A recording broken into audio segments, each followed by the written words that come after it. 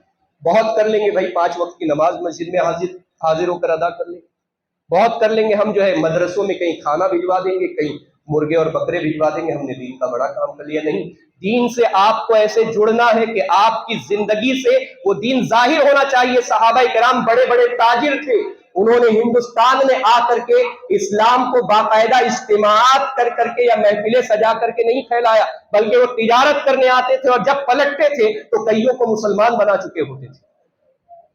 وجہ کیا تھی؟ جب وہ کاروبار کرتے تھے تو ان کے کاروبار کا انداز جو تھا وہ قرآنی تھا. وہ جب لوگوں سے باتیں کرتے تھے تو ان کی باتیں سنت رسول کے موافق ہوا کرتی تھی. وہ جب چلا کرتے تھے تو ان کا انداز جو ہے نبی رحمت صلی اللہ علیہ وسلم کے انداز کو ظاہر کیا کرتا تھا. وہ جب لوگوں کے درمیان بیٹھتے تھے تو ان کا بیٹھنا، ان کی ادائیں، ان کا اخلاق جو ہے حدیث قرآن اور حدیث کا مظاہرہ کیا کرتا تھا. اسے دیکھ کر لوگ پسند کرتے تھے، تم کہاں سے آئے ہو، کیا طریقہ ہے تمہارا، ہمیں بھی اس سے قریب کر دو، ہمیں بھی جوڑ لو اس سے. وہ جب پلٹتے تھے تو مسلمان بنا کر پلٹا کرتے تھے. اور آج ہمارا حال کیا ہے؟ ہم بڑے کاروباریوں کے ساتھ بیٹھے تو بھائی ڈھابوں کو ہم آباد کر رہے ہیں. حال یہ ہو گیا کہ وہاں پر پہلے کھانا کھانے جایا کرتے تھے، اب حقہ پینے جاتے ہیں. اب حال یہ ہو گیا کہ ہم بڑوں کے ساتھ بیٹھ رہے ہیں تو وہاں پر ہم جو ہے جب تک اپنا تکبرانہ انداز نہیں دکھائیں گے ہم بڑے نہیں مانے جائیں گے. حال یہ ہے کہ جب تک ہم یہ نہیں دکھائیں گے، جب تک ہم جو ہے برتھ ڈے پارٹیاں نہیں منائیں گے، تب تک ہم امیر نہیں کہلائیں گے. جب تک ہم جو ہے لوگوں کے درمیان دنیاوی رسومات کو ادا نہیں کریں گے، اس وقت تک کہ ہم لوگوں کے درمیان ماڈرن نہیں کہلائیں گے. نہیں، تم دنیا میں رہو اور دنیا جہاں بہ رہی ہے تم ان کے خلاف چلو اور سنت رسول کو اپنے اندر زندہ کرو. دنیا جو ہے اپنا رخ بدل کر تمہارے پیچھے آئے گی. یہ مسلمانوں کی شان ہے جنہوں نے ہواؤں کے رخ کو موڑا ہے اور دریا کے رخ کو موڑا ہے. یہ مسلمانوں کی شان ہے جنہوں نے بہتے ہوئے دریا کے رخ کو موڑ دیا ہے. مسلمان دنیا کے ساتھ نہیں چلتا، دنیا کو اپنے ساتھ چلاتا ہے. تو اللہ نے مال و دولت عطا کیا ہے تو پھر اس نعمت کے ساتھ پہلی فرصت میں دین سے قریب ہو جاؤ، علماء سے قریب ہو جاؤ. یہ نورانی چہرے ہمیں ہمارے دلوں کو بدلنے کے لیے کافی ہے، لیکن اس کے باوجود ہم ان عظیم ہستیوں کو تبرک کے طور پر استعمال کرتے ہیں. یہ سب سے بڑی محرومی ہماری ہے اور سب سے بڑا المیہ یہ ہمارا. ہمیں تو چاہیے کہ ہم ان کے در پر جا کر بیٹھے رہیں، ان کے دروازے پر، اور انتظار کریں کہ یہ کب اپنے دروازے سے باہر آتے ہیں اور اپنی رحمت بری نگاہ ہمارے دل پر ڈال دے تو ہمارے دل بدل جائیں.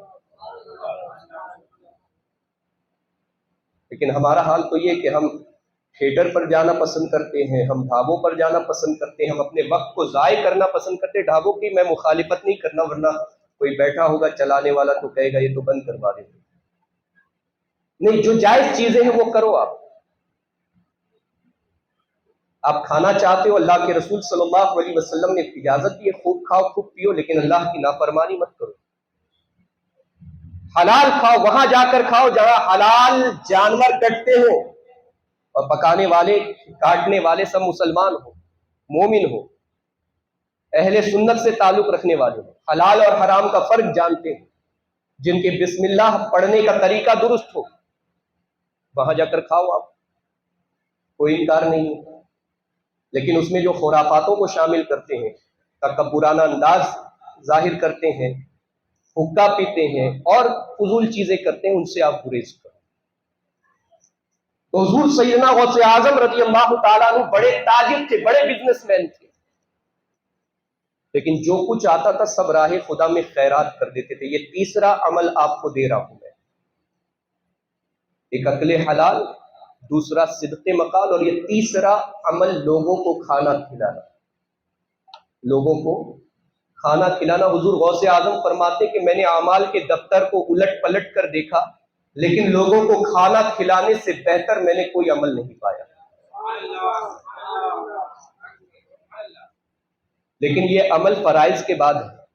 کوئی یہ نہ کہے کہ حضور غوث اعظم نے کہہ دیا کہ سب سے اچھا عمل کھانا کھلانا ہے تو اب میں نماز پڑھوں نہیں پڑھوں، روزہ رکھوں نہیں رکھوں، کھانا کھلاتا رہوں. اولیاء کرام جو بھی عمل کی تعریف فرمائیں وہ فرائض کے بعد ہی ہوگا.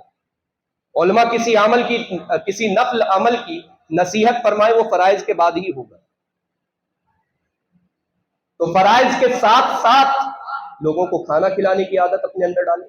یہ 3 عمل پیدا کریں کہ حلال کھائیں گے، سچ بولیں گے اور لوگوں کو کھانا بھی کھلائیں گے، حلال کھلائیں گے بھی انشاءاللہ. یہ چیز دیکھ کر اس چور نے، اس لٹیرے نے یہ سوچا کہ جب لوگوں کو اتنا دیتے ہیں تو خود کتنا رکھے ہوں گے. جب لوگوں کو اتنا بانٹتے ہیں تو خود کے گھر میں کتنا ہوگا. ارے وہاں کی دھول بھی مل گئی تو اس میں بھی سونا نکل آئے گا. لیکن اسے کیا پتا تھا کہ یہ صرف بانٹتے ہیں، یہ رکھتے نہیں ہیں. یہ تو لوگوں میں بانٹنے کے لیے تشریف لائے ہیں، یہ جمع کرنے کے لیے نہیں آئے ہیں. یہ اللہ انہیں عطا کرتا ہے، یہ بانٹتے ہیں. اس نبی کی اولاد ہے جنہیں اللہ نے قاسم بنایا ہے. وہ اپنے نبی کی سنت پر عمل کرتے ہیں کہ اللہ دیتا ہے اور یہ بانٹتے ہیں. تو جب وہ پہنچا اور کچھ نہ ملا، پریشان ہو گیا. حضور غوث اعظم رضی اللہ تعالیٰ عنہ کی ناراضگی پہلے ظاہر ہوئی، اندھا ہو گیا، کچھ نظر نہ آیا. پھر آپ نے اپنی ناراضگی کو کم کیا اور فرمایا کچھ لینے آیا ہے تو کچھ دے کر ہی بھیجا جائے. جب لینے آیا ہے تو دے کر بھیجا جائے. یہ دربار ایسا عظیم دربار ہے کہ جہاں مانگنے والوں کو خالی ہاتھ لوٹایا ہی نہیں جاتا. لینے آیا تھا خزانہ اللہ کے پیارے رسول صلی اللہ علیہ وسلم کے صدقے میں. حضور غوث اعظم رضی اللہ تعالیٰ عنہ نے اسے خزانہ لٹانے والا بنا کر بھیجا. اور ایک جگہ کے کتب کا انتقال ہو گیا تھا، آپ نے فرمایا جا تجھے وہاں کا کتب بنا دیا. تو یہ دربار غوث اعظم ہے، یہاں سے کسی کو محروم نہیں کیا جاتا. اس در سے سچی لو لگائے کہ ہمارا دل بدل جائے اور ہمارے حالات بدلیں. حضور غوث اعظم کا ہی کرم ہوگا تو انشاءاللہ تعالی یہ دشمنان اسلام جو ہے یہ برباد ہوں گے اور اللہ تعالی مسلمانوں کو غلبہ عطا فرمائے گا. وآخر دعوانا الحمدللہ رب العالمین. السلام علیکم ورحمۃ اللہ وبرکاتہ.